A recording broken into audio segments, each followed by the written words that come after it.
Prince Harry reveals he called his therapist immediately after being chinned by his brother William. William, for his part, reportedly says therapy has brainwashed his brother. Well, Paul McKenna, hypnotist and author of more than 20 books, including his latest, which is Freedom from Anxiety, very timely, I think, thinks that Harry's epic oversharing has done wonders for mental health. He joins me now. Welcome to you, Paul. What do you make of this? I mean, what state is Harry in to be doing all this? Well, clearly the therapy he's doing isn't working. He's doing a number of different things. He does something called EMDR, eye movement desensitization reprogramming. This, it works. It absolutely works for some people. But the reason I don't use that is because I find that it doesn't stick. And so that's just my personal finding. Plus also he's doing talking therapies. And again, they work for a lot of people. For getting things off your chest, it's good. But after you've done that, you need to compartmentalize it, post-rationalize it. If you just keep going over it again and again and again, and that's the tendency with talking therapies. You know, I meet people who say, you know, they've been in therapy for 10 years and they'll explain like a shrink. They'll say, I've got a load of resolved anger with my father, but it hasn't made any difference to how they feel. So, you know, if you look at him, sadly, I think he's very upset. Well, I mean, that's the thing to me, is he keeps talking about how happy he now is. I don't get a sense of anyone less happy than Harry right now. He just looks miserable and angry and bitter and resentful and completely bemused why his constant attacks on his family would mean they don't want to talk to him. Yeah. Well, you see, he'd be telling himself, because let me put it like this.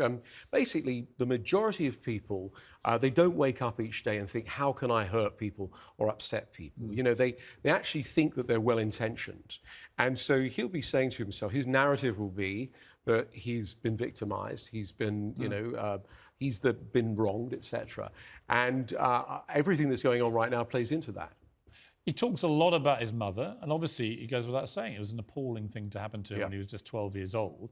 But he's not the only person to lose a parent when he was young.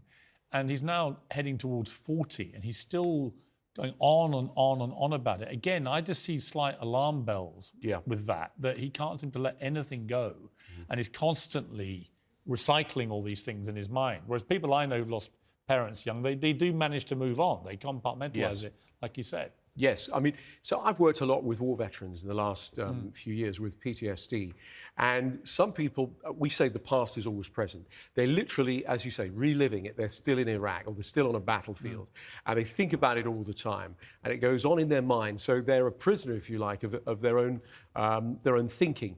And other people are able, the ones that are functional, they can put it to one side, they can step out of it, and they can, see it as though it was something that happened a long time ago. Do you see Harry as being intrinsically dysfunctional at the moment in his behaviour? Well, he's functioning in as much as he's able to go to work and do things, and he's, a family man.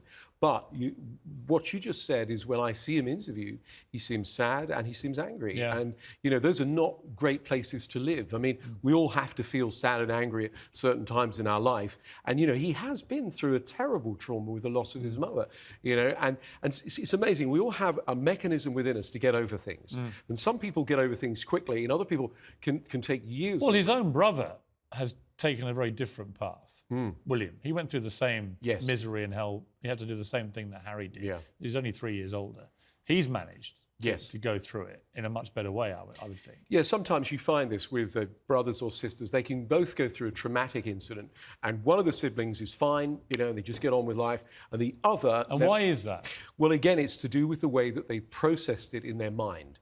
If one is compartmentalised it, and they go, it's terrible, but I'm able to put it aside, and these are the techniques that I use with people. I'm not a fan of I don't use talking therapies with people very much, where I sit and ask them about their past. What I get them to do is to transform the way they think about it, recode it is the technique. If you were here now with Harry, if you had a few hours with him, what would you do with it? Well, the first thing is with anybody, I need to assess them. I need to find out. What I do is I step into their perspective and I try and see the world through their eyes. So I would try and see how he's upsetting himself. What is he saying to himself all day long? That these people are against him, or that's a bad thing, or is he picturing over and over again movies of unhappy times and telling himself, he can't get over it. So those are the kind of things that people that are constantly distressed do. And then what I would do is I would get him to step out of those memories and step into happy ones. I get him to think about the future. I get him to Right. think about all the kind of good I stuff. don't think he's getting that. I think that his wife Megan's a bit like him. They trade off his victimhood all the time, his sense of being victims.